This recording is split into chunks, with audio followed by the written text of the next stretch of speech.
Hello everyone, Chandrayaan 3 के successful launch के बाद इसरो ने अपने अगले मिशन आदित्य L1 की घोषणा कर दी है। यह मिशन अगस्त एंड में या फिर सितंबर के फर्स्ट वीक में इसरो के PSLV रॉकेट से श्री सतीश धवन स्पेस सेंटर श्रीहरिकोटा से लॉन्च होगा। यह मिशन भारत का पहला सोलर ऑब्जर्वेटरी मिशन है जो सन की स्टडी एंड ऑब्जर्वेशन करेगा। अब हम बात करते हैं सन के बारे में। तो सन जो है उसकी एज 4.5 बिलियन ईयर्स ओल्ड है। सन हमारे सोलर सिस्टम में nearest star and largest object भी है। सन एंड अर्थ के बीच का जो डिस्टेंस है अराउंड 150 मिलियन किलोमीटर का है और यह हमारे सोलर सिस्टम का एनर्जी का सोर्स भी है। हम बात करते हैं कि इस मिशन की ज़रूरत क्या है। तो जो सन का सेंट्रल रीजन है उसे कोर बोला जाता है और वहाँ का जो टेम्परेचर होता है 15 मिलियन डिग्री सेल्सियस का होता है। वही सन का आउटर एटमॉस्फेयर जो कि विजिबल है हमें, उसे फोटोस्फीयर कहा जाता है। उसका टेम्परेचर 5500 डिग्री सेल्सियस का होता है। तो कोर के टेम्परेचर में और फोटोस्फीयर के टेम्परेचर में एक बहुत ही ज़्यादा डिफरेंस है। तो हमें ये समझना होगा कि ऐसा क्यों है।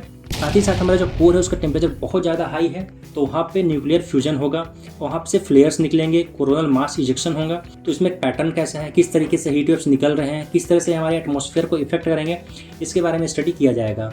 अगर हम बात करें तो आज अर्थ के लोअर ऑर्बिट में बहुत से सैटेलाइट भेजे जा रहे हैं और सन से डेंजरस फ्लेयर्स निकलता है जो हमारे सैटेलाइट्स को हार्म कर सकता है। और अगर इन सैटेलाइट्स ने अपना डायरेक्शन को लूज किया तो ये हमारे अर्थ एटमॉस्फेयर को हानि पहुंचा सकते हैं और हमारे अर्थ को सरफेस को, लिविंग लाइफ्स को हानि पहुंचा सकते हैं।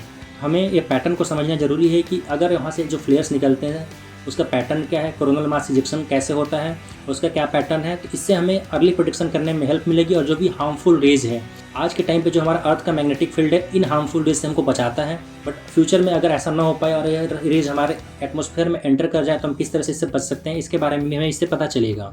इस मिशन के बारे में अगर बात करें तो आदित्य L1 में टोटल 7 पेलोड होने वाले हैं, जिसे इसरो के साथ साथ Indian institute of astrophysics Bangalore, IUCAA Pune और फिजिकल रिसर्च लेबोरेटरी अहमदाबाद ने मिलकर डिजाइन किया है। आदित्य L1 में जो स्पेस क्राफ्ट है इसको सन के हेलो ऑर्बिट में लैग्रेंजियन पॉइंट L1 के अबाउट हमें प्लेस करना है, जो कि अर्थ से 1.5 मिलियन किलोमीटर दूर है। अब हेलो ऑर्बिट में पॉइंट L1 को सिलेक्ट करने का एक मेजर रीजन ये है कि हमारा जो स्पेस क्राफ्ट है वो इस पॉइंट के अराउंड रोटेट करने वाला है और रोटेट करने के लिए हमें सेंट्रीपेटल फोर्स की रिक्वायरमेंट होता है। इस L1 पॉइंट के अराउंड जो सन का ग्रेविटी है और अर्थ का ग्रेविटी इतना होता है कि हमें एक प्रॉपर सेंट्रीपेटल फोर्स मिलता है, जिसके कारण से हमारा जो स्पेस क्राफ्ट है बहुत ही कम फ्यूल के साथ आसानी से मूव कर सकता है और रोटेट कर सकता है। वहीं अगर L1 पॉइंट के दूसरे फायदे के बारे में बात करें तो जो L1 पॉइंट होता है ये एक ऐसा पॉइंट है सन एंड अर्थ के बीच में जहाँ पे ग्रहण एक्लिप्स का कोई भी इफेक्ट नहीं होता है और हम कंटिन्यूअसली निगरानी कर सकते हैं सन की। आदित्य L1 में लगे पेलोड के बारे में बात करें तो इसमें टोटल 7 पेलोड हैं। पहला पेलोड है VLEC मतलब विजिबल एमिशन लाइन कोरोनोग्राफ। इसका पर्पस है सन के आउटर सरफेस कोरोना की स्टडी करना और साथ ही साथ जो कोरोनल मास इजेक्शन होने वाला है उसके बारे में समझना।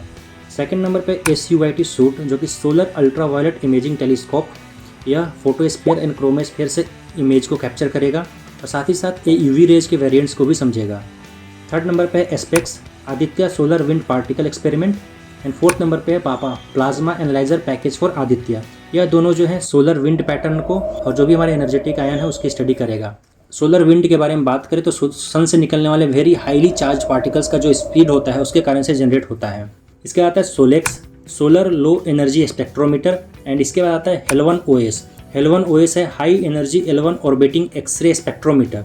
जो सोलेक्स है एंड हेल1 OS है यह दोनों सन से निकलने वाले फ्लेयर्स के बारे में स्टडी करेंगे। सोलर फ्लेयर के बारे में बात करें तो जब भी एक मैग्नेटिक एनर्जी अचानक से रिलीज होता है तो एक फ्लैशी या फिर हम लोग बोल सकते हैं काफ़ी हाईली एनर्जेटिक पार्टिकल के रिलीज के कारण से फ्लेयर्स जनरेट होते हैं, इसे सोलर फ्लेयर्स कहा जाता है। लास्ट वन है मैग्नेटोमीटर जो कि लैग्रेंजियन पॉइंट 1 के अराउंड हमारा जो भी मैग्नेटिक फील्ड है उसकी एनालिसिस करेगा। इस मिशन में हम coronal heating, coronal mass ejection, pre flare and flare activities, space weather और सोलर विंड एक्सेलरेशन के बारे में ऑब्जर्वेशन और स्टडी करेंगे। यह मिशन टोटल 5 साल का होने वाला है, तो हम उम्मीद करते हैं कि यह मिशन सक्सेसफुल होगा और जो भी हमारे ऑब्जेक्टिव्स हैं वो फुलफिल होंगे। तो आज तक के लिए इस वीडियो में इतना ही। Please like, comment, share and subscribe to the channel. Thank you.